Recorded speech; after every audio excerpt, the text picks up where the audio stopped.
us tonight for Loren's 28th birthday! Yeah! Put your hands together.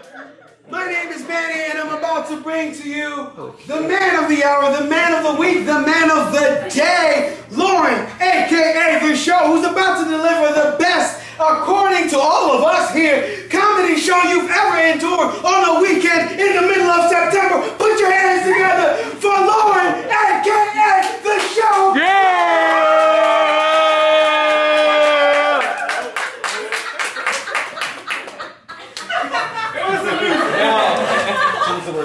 I came in as if there was music. We don't have the rights to shit, so I'm a groove just the same. You know? Doom. In a world where the money is colored and so is the president, corruption ensues as businesses take over, leaving nothing behind. We've lost control of the railways and there's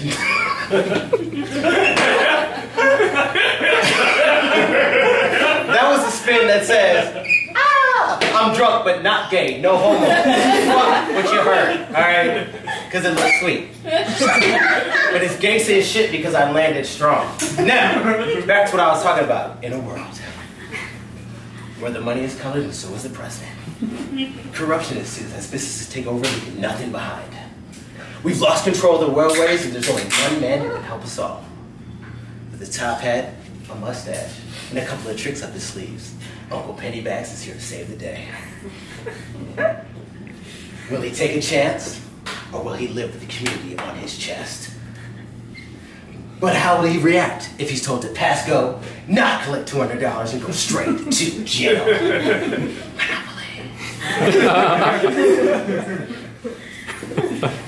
A skyscraper's under siege. Witnesses feel there is no way out.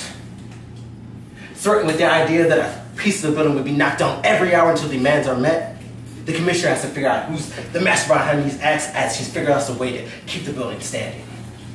Will he do it in time, or will the building collapse? Chinga.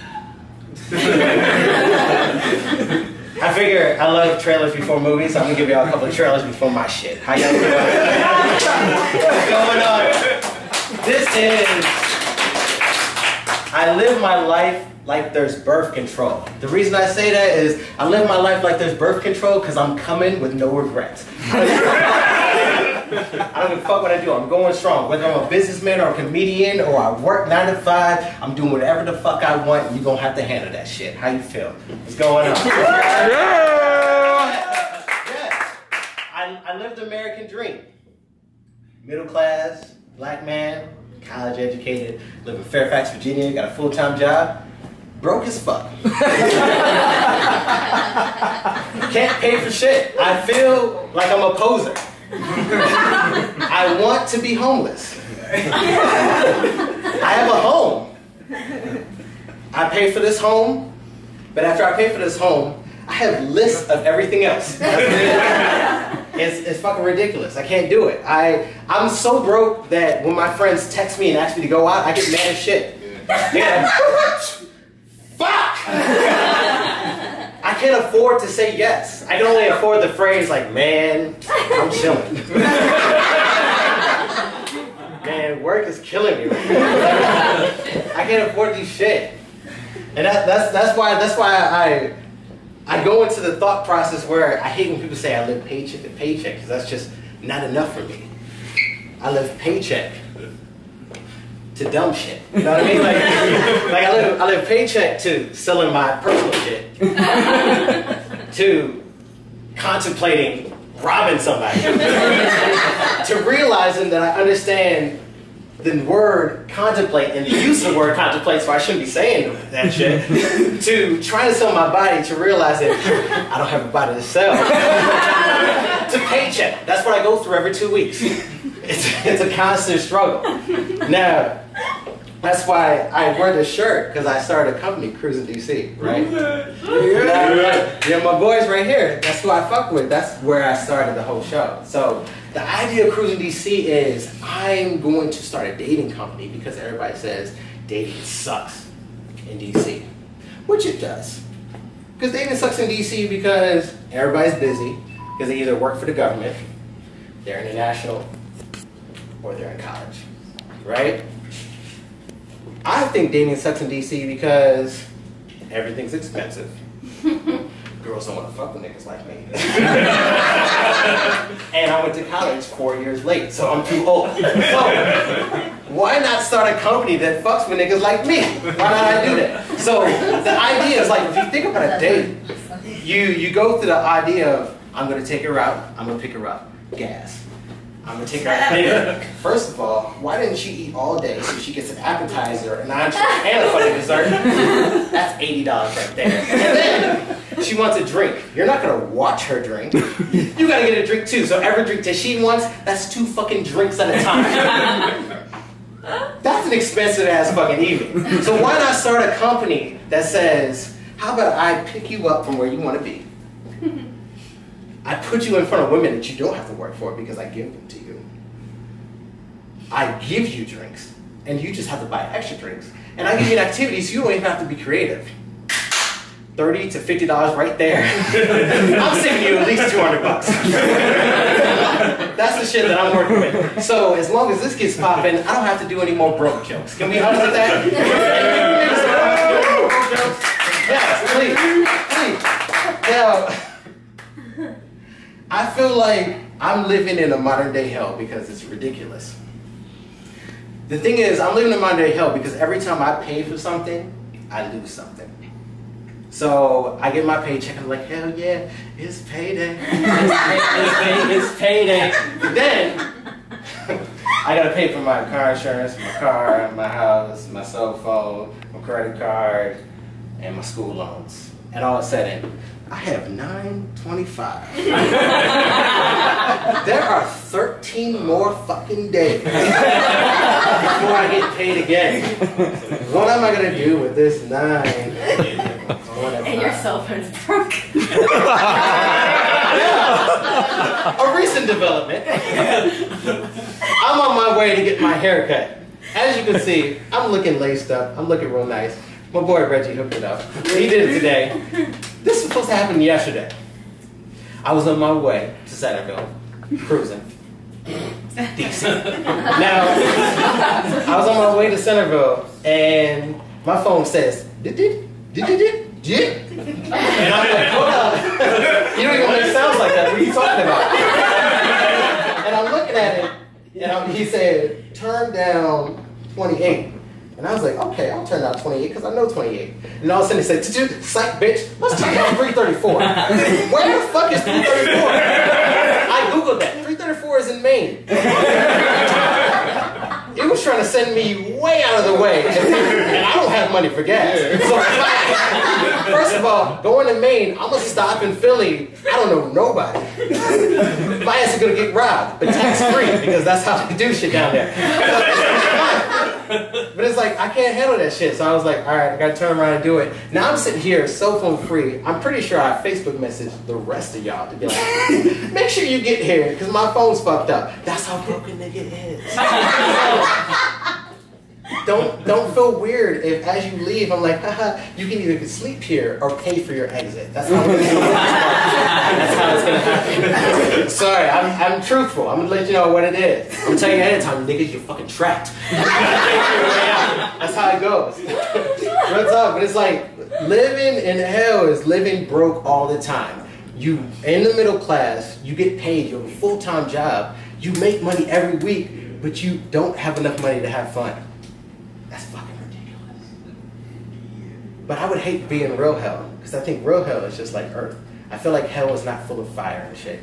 I feel like hell looks like this place, and you don't realize you're in hell until about halfway through the day. Like you die, you're like, woo! I made it. I just made it past that first scenario, and then as you go through the day, you're like, oh shit, I might be in hell. Like you're walking through the day, and all of a sudden you like fucking with the sexiest demon you've ever met in your entire life. But she don't verbalize shit. All she says is, "You just like a brother to me." I'm just like, hey, mama, hey, how you doing? I seen you a bit. You're just like a brother to me. I mean, mean, no, for real. You want to check out this ball game real quick? You're just like a brother. No, I just won $1 million. I'm trying to get it in. You're just like a brother to me. No matter what she says, you're stuck in that friend zone. And a friend zone's a crazy little box. You know what I mean? It's one of those things where you feel like one of those mines. You can't get the fuck out, but you know you can get the fuck out, but you still are working it. It's tough. It's tough. No matter what you say, she's still like, like you say the most romantic shit. You can walk up, you could have 2 tiny little Asian girls sing her a song about how amazing she is. And she's still like, oh, my brother's so cute. He's so cute. He just enjoys me so much. It's aggravating. I feel like I'm in like 6 friend zones. First of all, I work for like 8 different friend zone companies. And it's hard to get out of them because it's like I'm trying to break my contract, but each of them are charging me $200. And like I said, I'm broke as shit, so I gotta maintain the friend zone because it costs a lot to get out of the friend zone. Because you gotta buy them drinks and shit and dinners. And you know what I'm saying? Like it's a lot to do it. It's tough. But I'm trying to date. I'm trying to get out as much as fucking possible. I'm trying to do it. The thing is, I have a lot of friends who are trying to help me with that, but they're not as helpful as I think they are. I have a decent amount of like white friends who think that their one black male friend is a perfect match for their one black female friend. And we're not a silverware set. We don't have to match. Like, it doesn't have to go together. Like you think if you just stick both of us in a cage, like we're gonna fuck? No.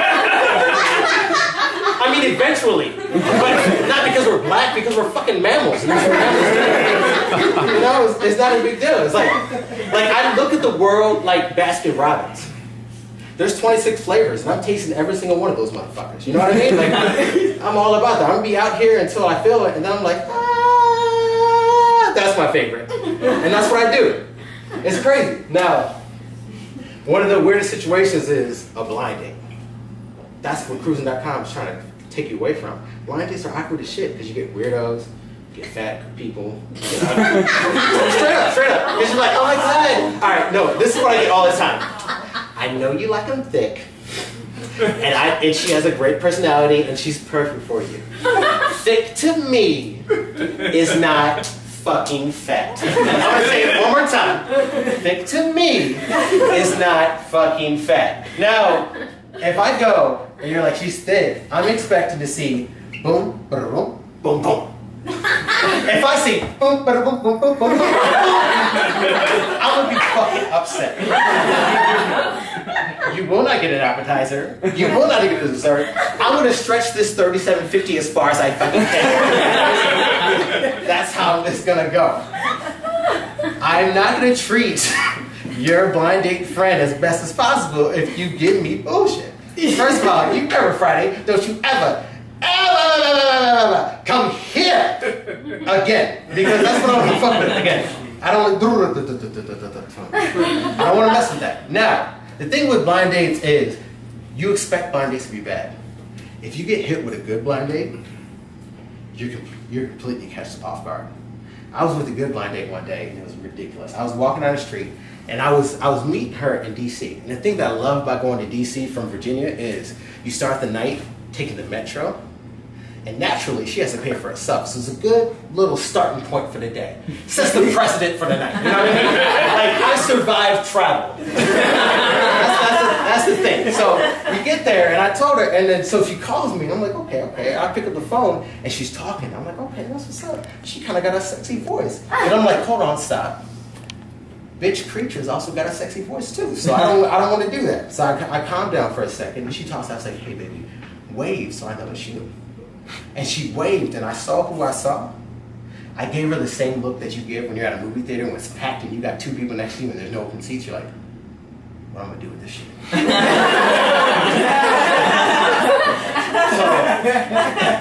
so I get my composure. We walk into the restaurant. She's chatty, but she's banging. So I'm looking at her and I'm watching her mouth and waiting for a pause. I'm like, and the reason I'm waiting for a pause is because I got to rumble in the jungle. And what's confusing is I didn't eat anything that should maintain any type of rumble in the jungle. I didn't get beans, cheese, anything of the sort that would make me feel like I needed to. So I'm sitting here looking at her like, wait. And she said, and I said, oh, hold that thought. Let me run off and I'll be right back. I need to run to the restroom. So I run to the restroom. I get there as fast as possible. I didn't realize that the sensation that was here left me until I got to the stall. Now, when I was there, I was like, I need to move fast because I want her to feel like, I don't want her to feel like I did number 2. I wanted her to feel like I did number 1 with a thorough hand wash. So it's gotta be fast. Now, when I get back, I look and I see commotion in the distance. So I rush back, I was like, I hope that's not my table. I get back over there and I look and I see her and she's upset. So I say, what's going on here? And I hear her go, I can't believe you farted right next to my table. My mouth was open. And I said, oh no. He's looking at her, he's like, ma'am, I'm so sorry. I have no idea what you think I've done, but I can assure you, I didn't do anything of the sort. No, nigga, you soiled your pants. At that point, I'm sitting here thinking, I think this was me. Family, I know that was fucking up. I'm not gonna say shit. So to save face, I gotta jump in. What's going on here? What's happening?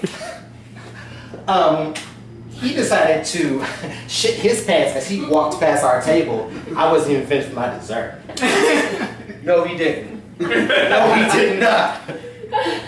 Sir, come here. Come close. You feel that shit coming, don't you? You didn't feel you didn't want to take the scenic route before you walked past that table? No? Sir, I promise you, I assure you, I haven't eaten since 8 a.m. this morning. I didn't do anything. 8 a.m. my ass. I'm not dealing with this. We need to handle this. Sir, I promise you I will count this meal and I will give you a gift card so you can come back a second time. Sounds pretty dang good to me. Walk off and get that meal. And ladies and gentlemen, that's how I got 2 free meals with a beautiful woman for farting. Yes, try it yourselves, gentlemen. It works. This one. Crop dust the world, and you will eat forever. That's what a broke man does on dates. I'll let you know right now. Let's talk about EDM for a second. EDM is electronic dance music. All right, that's something that my 2 roommates right here in the bright ass shirts right here. That's what they introduced to me. It's a universe of genres and styles that I've never even heard of before, and it's something that I'm kind of growing accustomed to. I'm pretty partial to trap because it sounds like hip hop. Hip hop is kind of like where I come from. That's what I'm into. Speaking of hip hop, first of all, I wanted to be a rapper when I was younger, for the longest fucking time. When I tell you I have 100 fucking songs, nigga, I have 100 fucking songs. Plus, I went in. One of my earliest songs with this man Reggie right here, and my little brother's on a hook. We have the most ridiculous hook you can imagine. You can possibly imagine. Not ridiculous like lyrical genius. These dudes should be signed today. Ridiculous like we're perverted and disrespectful. And it went a little something like this. I'm looking for a ski. That'll fit my meat. Looking so sexy from her head to her feet. I need a ski. No, I really need a ski that'll eat my meat. Looking so sexy from her head to her feet. Now, if you're looking for a man, I'm a super freak. And I'm gonna tell you what y'all do. Fuck a bitch, drop a bitch, because I'm a super freak. Keep her all on her knees, because I'm a super freak. That's what we rolled with. Now, the crazy thing is how hip-hop is right now, we fit right the fuck in. We were ahead of our time. We were fucking high school. All right? We were ahead of our fucking time. This was before before the stanky leg. This is way before the stanky leg. We got that shit in. It got better. Around 2012 is when I stopped making music. I actually made a Harry Potter song. That's how bad it got. That's how bad it got. That's how bad it got. I'm not gonna say it for y'all. I might say it first. I'm not gonna say it for y'all. I don't know. I did it to the I did it to Wu Tang beat. What the fuck? I did it to a Wu Tang beat. I said, you know, Wu Tang Clan ain't nothing to fuck with. Harry Potter fans ain't nothing to fuck with. That's how I felt. But I'm not gonna give it to y'all. That's later in the party. That's against the rules. But back to EDM. Back to EDM. The basic thing is, I like trap because it sounds like hip hop. But the thing with EDM, it's so vast, it can really connect you to all these other things. The one thing they didn't tell me about EDM is a lot different when you go to their nightclubs than when you go to my nightclubs. Oh God. Now, to understand EDM, I went to Echo Stage. Echo Stage is filled with women and it's a complete vast dance floor. That's all that nigga needs. He need music in an open space. My body speaks for itself. Now, I moved forward and I went there and I was like, God damn, all these girls are half naked.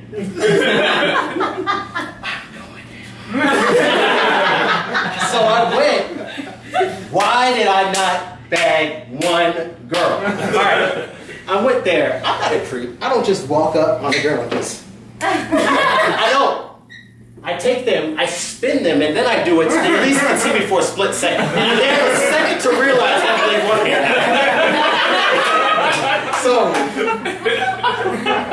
when I tell you, I got rejected 47 times in a 3-minute period. I got rejected 47 times in a 33-minute period. I went up and I was like, oh shit, true?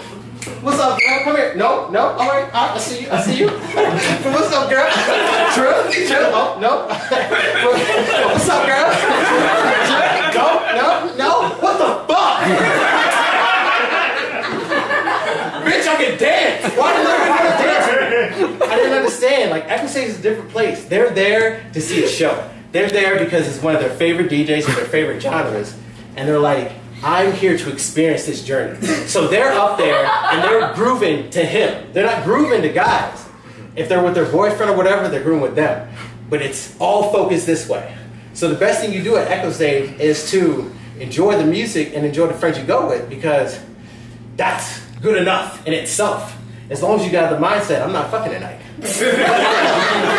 But I will say, when you go there, go to the bathroom a lot. Go to the bathroom as much as possible. Because most likely there's a girl on Molly and she'll fuck you. Just make it there. Just make sure you find her. I love the statement. Is Becky on Molly? Because Becky is what black people call white girls. But Becky's also a real name.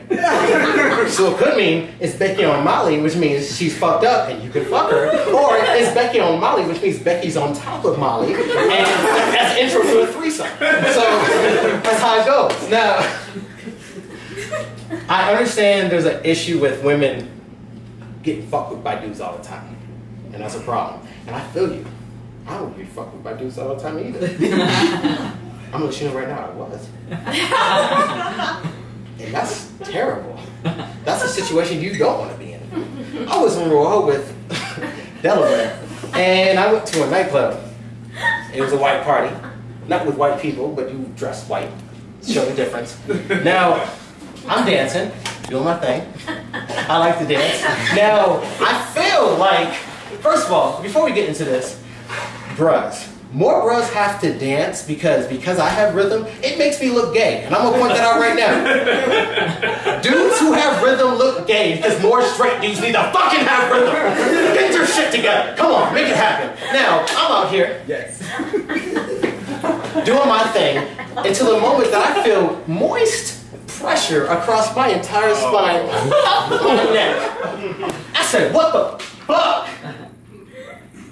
When I tell you that this nigga was bigger than me in every possible way, he was. When I pushed him, he did not move. He did not move. So, I look at him and I say, back the fuck up. He looks at me and goes, boo, don't fret. At that point, I do what any respectful man would do. I heighten my gangster to make sure this motherfucker gets out of my face. So I start giving him the moves. And I start giving the phrases that I feel when you get that nigga out of my face. So I say, back the fuck up before I bust your ass. I don't know if I should have started with that. I don't want to bust on anything that's a part of this ass. But I kept going. Back up, bitch. Don't fuck with me. Nigga. Not being a gangster, you realize how little you know about gangster terms. So I decided I'm gonna use my gangster poses and I'm gonna start doing like song lyrics. So I was like, bitch, I was so good. I'm bees in the trap, motherfucker. And I go and I get to the point where I'm blinking out and I'm just dancing. And I'm just dancing. And then out of nowhere, I'm like, just say something. I said, put that shit on toast, nigga! At that point, the crowd stops. Everybody's like, oh shit, there's a fight. There's silence. I looked over here, this dude was like, I have no idea what that shit means. But I have to hold my ground. So I say it one more time. Put that shit on toast, nigga. And I break the fuck out. That's the end of the story. I dipped out. I left the club. I left all my friends. I went back home. I couldn't deal with it. My booty was not ready for that shit. I wasn't gonna let it happen. Never again. Never again. Now, I'm not a gangster at all. My brother is the closest thing to a gangster that I can fucking possibly meet. He's been in jail for almost 8 years, right? He gets out December 30th. Clap up for that. Nick's fucking coming home and having a good time. Now, we have conversations over the phone that are almost funny as shit all the time. Like, he'd be sitting here, we had a conversation like, yo, bruh, this bitch Kim Kardashian, yo, woo, she would drive me nuts, yo. That ass, though. And I tell him, like, for real, I mean, she's hot in pictures, but when you hear her on a TV show, she's fucking retarded. He's like, for real talk, I can't even fuck with ass like that. Hit that shit wrong, you find yourself in Narnia or some shit like that. Or fucking, you might be in the Hunger Games trying to fight for your life or some shit like that. He's like, yo, you hear Cannon when I murdered that pussy, nigga? And he's like, I be reading this shit. And I was like, I can see. I never heard a Lion, the Witch, and the Wardrobe in a Hunger Games connected to a pussy before in my life. Never before. He was like, yo, real talk, cuz, real talk. I've been watching TV to stay out of trouble and shit, yo. And I got this one show that's fucking crazy. I was like, what's the show about? He was like, yo, it's a mystery, son.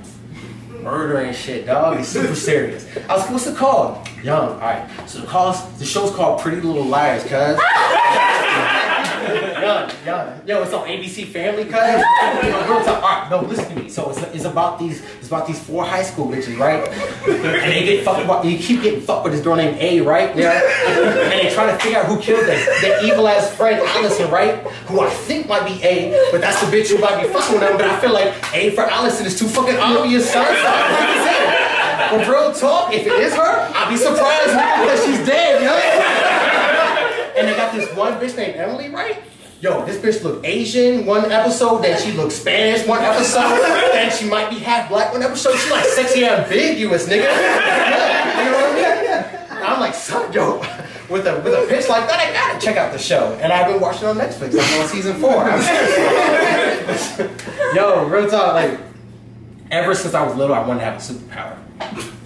I've been so serious about a superpower. Like, back when 2000 hit, everybody said, oh shit, Y2K, the world's gonna end. I was like, nah, nigga, we gonna turn into X-Men. It's gonna drop to 0, we're gonna turn into X-Men. 2012, oh, the Mayans said the world's gonna end. I was like, nah, nigga, we gonna turn into X-Men. I was like, I stayed with my shit the whole time. And I'm serious with it. Like, I understand we're not gonna have superpowers, but if I could have a superpower, I'd want infinite knowledge. But I want to be able to share my knowledge, but through one vessel, my penis. I want to be able to give women anything they want through my penis. I'm sitting there in the office building. So you heard about me. What would you like to do? I want to be a business mo.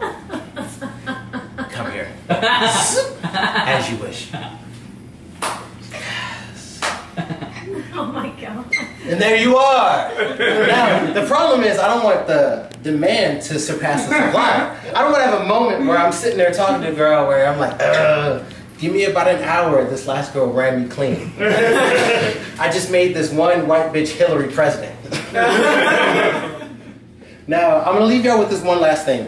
It's a crazy story about when I was in college and I wanted to date with this white girl.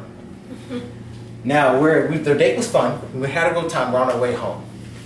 And we're doing that normal banter where it's like, oh, we had a good time. That's fine. That's whatever. And I look at her and I was like, we don't have to end right now. So I'm trying to get some. I'm doing my thing. And she leans over and she's like, you want to get some froyo? Now me, hoping to get some, I naturally think froyo is eating out hairy pussy. Now, to explain that is, there's a fro on your yo. So I'm like, hell yeah, let's get some froyo. Let's go on. So we're going on the street. I'm happy as a mug, looking for my froyo in the foyer. Now, she leans over and she goes, how do you feel about pinkberry? Hold the fuck up. In the mindset that froyo is froyo, pinkberry sounds fucking disgusting. So I say, hold up. I'm trying to be cool. I'm like, yo, I'm down with the froyo, but not the pinkberry. How about you get me tonight and I get you twice over in about a week or so? And she goes, what do you mean? You want me to pay for you? No. I mean, I have a tip jar by the Gatorade in the suggestion box on the nightstand. But that's only if you feel necessary. I work in hospitality. I don't just ask for tips. To do anything. She's like, wait. I don't understand. I was like, you want me to give you a froyo, but I'm not down with the pinkberry. And frankly, I don't like that stone cold stare you're giving.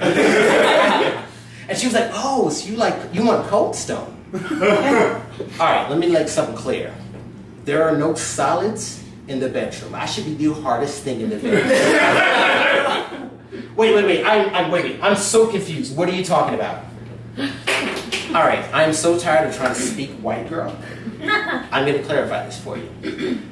I was down to eat out your hairy vagina. I was out when you said that it was on its period. Then you thought it would be better to add solids and toys into the situation. And I said my penis would be the only hard thing in the situation. I couldn't have been more clear. She goes, no. I was talking about frozen yogurt. Okay, froyo. Then I thought you wanted ice cream. There's nothing sexual about our desserts. At that point, I'm like, froyo YOLO, oh no. I kind of feel like a jackass. And as I walk home, because I was in college and I didn't have a car, and she was driving that day, I realized that I am a hypersexual jackass. Racist. Who needs to buy a car? Because I should never be put in this situation again. I walked 3 miles home. I was drenched in sweat to get back to George Mason's campus. It was fucking ridiculous. It was bad. But real talk, I live life like it's birth control, and I have no fucking regrets. I'm like, regrets. Thank y'all. Made it. Put your hands together one more time for Loren.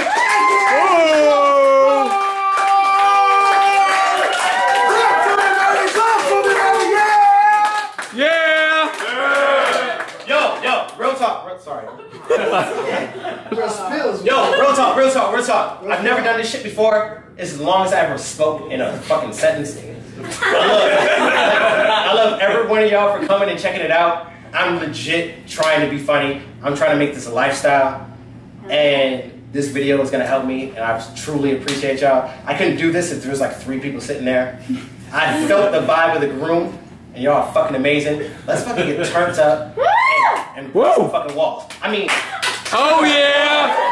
Oh yeah! Let's make some bad decisions. Let's stay the fuck away from my walls. Oh! So we're gonna stay away from the walls. I love that wall though. Yeah. Oh, I love that wall.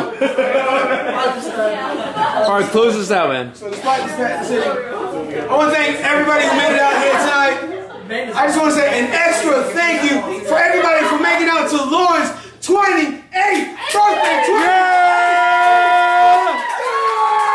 Oh yeah! Make some noise! Make some noise! Oh yeah! My man only turns 28 once. So from now on, we're going to make 2,800 bad decisions. I'm Manny the Bad Bartender. And this is Loren A.K.A. Show. Oh! Ladies and gentlemen, put your hands together for a fun night. Oh yeah! Turn down for what? Oh yeah! That was funny.